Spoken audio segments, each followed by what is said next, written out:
Now, the other name on the top of this title are the Niners moving on from Kinlaw and Ayuk. I really don't like the idea of moving on from Ayuk, and I wouldn't have even entertained it as a topic, Raj. But then there were reports this weekend, you saw it, Odell Beckham signed a new deal. He's no longer on the market. And he got a $15 million signing bonus, which is amazing considering he just came off his second ACL. And I saw him last. He looked super pumped up as far as upper body weight. And I would never have given him a $15 million signing bonus. But one of the little subplots to this story this weekend is not only is OBJ no longer on the market, it sounds like the 49ers were hot on his trail. I Hmm. don't know if you got that out of the reporting or not. I don't know if hot on the trail, but at least we're interested in Beckham. And we know going back they had interest. But does that make you at all think that they will be in? I mean, this is a really down year for wide receivers. Raj, you can make an argument that Brandon Aiyuk may land them a first round pick if they wanted to move him because he's the best wide receiver available probably in over the draft. I think he's better than any of these guys in the draft. I wouldn't move them, but they do have Debo, they do have Jennings, they do have Gray, they do have Ray, they do have Tay Martin coming back. There's a bunch of receivers in this draft that they could easily grab. I'm a big fan of Jonathan Mingo. The more I watch film, I like Marvin Mims from Oklahoma quite a bit. There's some good real late day three guys that I like a lot as well. Darius Davis from TCU flies. There's reports that they like a kid named Boogie Knight, which I'm not even joking about that. His name's Boogie Knight, and who would be more of a special teamer. But what do you think? Is there interest in OBJ? Is that was that going to end? Who was going to be? They don't have roster spots for extra wide receivers. So if they were interested in OBJ, what does that mean for Ayuk? Does it mean anything for Ayuk? And who's if they were interested in OBJ, whose spot do you think he was going to take? Yeah, that's a great question, and that's something I was thinking about. And you're right about the draft this year. There's a multitude of receivers. Tank Dell, that's another guy I like. Tank Yeah, Dell. Houston. But I mean, we could sit here and name all the wide receivers in college. But what it means to me for Ayuk, which my prediction, because they haven't officially picked it up, they said they're going to fifth year Right. option. I believe a couple days before the draft, they'll pick it up. They have till May 1st. Last year, I was looking back at last year. They picked up Nick Bosa's on the 25th of April. I'm pretty sure that they're going to do around the same thing because it's right before the draft. I think Lynch usually has his um, pre-draft meeting, and he goes in front of the media and he has his plan and whatever that he's going to say. So pretty sure they'll pick up Brandon Ayuk's fifth year option. They told us they were, but to me, what it means is his price just skyrocketed. It absolutely just went crazy. The fact they gave Odell Beckham Jr. $15 million signing bonus, and it's a deal that it's worth up to 18 million, up to 18 million for a guy coming off his second ACL. Like that is wild to me. I don't know what he has over GMs, or it's a chokehold. I know we go back and you look at old OBJ tape and you're like, oh my god, the one-handed catch, and he's got so much potential. But that's when he was healthy. This man's been through two ACLs. I know he can come back at a high level, but that's crazy to me. To me, that just moves Brandon Ayuk's price up the market like crazy. At least 20 million, 21, 22. I don't know. We saw what Debo's contract was last year with the wide receiver market, which was booming last year. So if anything, Brandon Ayuk's price tag is going to go up. And this, of course, is a contract year for him. So if Brandon Ayuk goes out there and has another 1,000-yard receiving season, I mean, it's going to make it hard for the 49ers to come and bring him back next year. I think they'll bring him back. Obviously they have a fifth-year option, but he's going to want an extension. He's not going to want to play on pennies.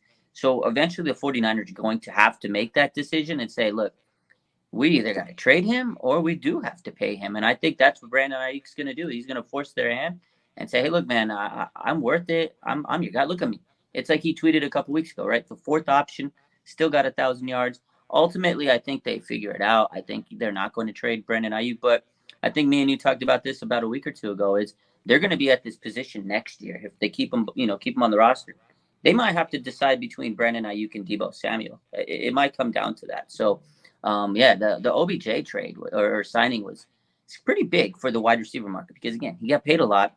And going back to what you said as far as the 49ers being in on OBJ, This was a month ago. I remember they were saying, the 49ers are looking into him. He's one of the teams. That was at his private workout in Arizona. They were there. Scouts were there. And, he was doing his little routes and catching passes. He looked buff and everything. And 49ers were there. So I'm sure there was some truth to the matter of they were looking into him. Who would he replace? That's a good question. I mean, they got Jawan Jennings coming back on his tender. You got Ray McLeod. Maybe they just wanted another star. I don't know. I mean, I don't think he would replace Brandon Aiyuk, because Brandon Aiyuk to me is a better receiver than OBJ is right now at his current state. He's 30 years old, coming off of 2 injuries. So it's interesting to think, who the heck would he have been able to replace, unless they just wanted more depth, ultimately, I think he, chose a big contract. I don't think the 49ers were going to pay him that much. $18 million, if he hits all his incentives, just way out of the 49ers price range, especially they got to pay Nick Bosa later this year. But overall, I think Aiyuk stays. They'll pick up his 5th-year option in about a week or two. And next year, they will have a massive decision. Do I see them trading him during the draft? Absolutely not. It's one of the, to me, it's one of the biggest questions coming into this draft is Aiyuk going to get moved? Simply because if they're looking at receivers, and they have met with a number of receivers, they don't have any, there's no room at the inn. You know what I mean? They got no, and there's some intriguing guys here. Michael Wilson from Stanford might have been the best receiver in Mobile. I mean, he was really, really good at the Senior Bowl. This kid Marvin Mims from Oklahoma gets the kind of separation that Kyle Shanahan loves to see on film. There's been people speculating about Jonathan Mingo, and I think Mingo from Ole Miss is really interesting. Brock Purdy's college receiver, Xavier Hutchinson. If they're going with Brock at quarterback, and we don't know that for sure, but if he's the leader in the clubhouse, as Lynch said, would they try to bring in his college receiver, who's a hell of a player, Xavier Hutchinson? And then there's some really intriguing day 3 guys. Bryce Ford Wheaton, ran in the 4.3s at 220 pounds and 6'4". And there's others. I mean, there really are. I mean, Matt Landers from Arkansas is 6'5". He runs 4.3. There's Elijah Higgins from Stanford, who I think is more of a tight end, but he's an interesting guy. And then there's guys further down the list. Joseph Nada from Clemson, maybe undrafted, but he's a Sacramento kid from Clemson who I could see them going with. And then that's the top wide receivers. Then you look at the slot receivers. You mentioned Tank Dell from Houston. They met with Jalen Moreno-Cropper, the Fresno State receiver. I mean, if they're going to go in this draft for Jake Haener, maybe Moreno-Cropper makes sense. Demario Douglas, from Liberty, is an incredible stop-start receiver. Darius Davis from TCU is a burner. If they were going with Max Duggan, and they may want to go with him. I mean, it's just, there's a lot of interesting receivers in this draft. I'll tell you one guy that I saw very late in this process that is pretty interesting as well is Davis. What's his name? Shaq Davis. You got to go watch film on Shaq Davis, who played at the same school that produced Javon Hargrave, South Carolina State. He's a 6'5", 180-pound receiver who just makes all kinds of plays. And then I mentioned the kid Boogie Knight, who might be a special teamer. But that is going to be an interesting thing to watch because, you can't have all these weapons. You're not going to keep them all. Maybe you can for a year, but at the end of the year, guys like maybe Elijah Mitchell or Aiyuk might get squeezed out. The fact that they're looking at receivers in the draft just kind of makes me wonder about what they envision for their wide receiver core. Why are you looking at receivers in a core that has Debo, Aiyuk, Jefferson, Ray, Danny Gray, Tay Martin? That's 6 pretty good receivers right there. They typically keep 5, and they're looking to draft more. That makes me wonder who's going. So that's a story to watch. All right. Let's get to – oh, go ahead. You want to jump in? What it tells me, maybe – I know of course, we talked about it earlier. They're always looking for the future. I mean, again, Aiyuk could be someone they may move down the line, Debo, but maybe Jennings because he's on his tender. Maybe next year they let him walk. They need to get a replacement for Jennings. And also maybe Danny Gray just isn't what they thought. I mean, obviously it's only in his 2nd year. Maybe they want a little insurance in case Danny Gray's not what they thought. But yeah, there's a lot of receivers out there.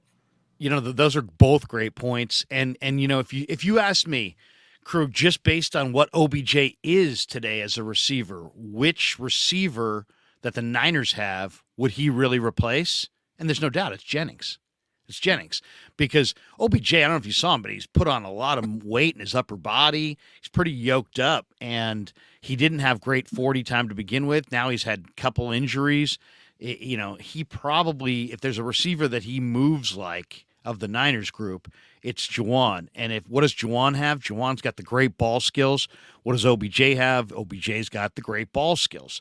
So, if they were interested in OBJ, if they're interested in some of these bigger receivers, maybe it is they're going to draft, and maybe they'll move Juwan. Maybe Juwan will get moved this draft, or maybe it's literally they're doing that 1 year ahead thing, and they want a big receiver. And as you kind of referenced there, maybe they'd move on from Juwan Jennings. That will be interesting. Juwan's made so many big plays for the 49ers.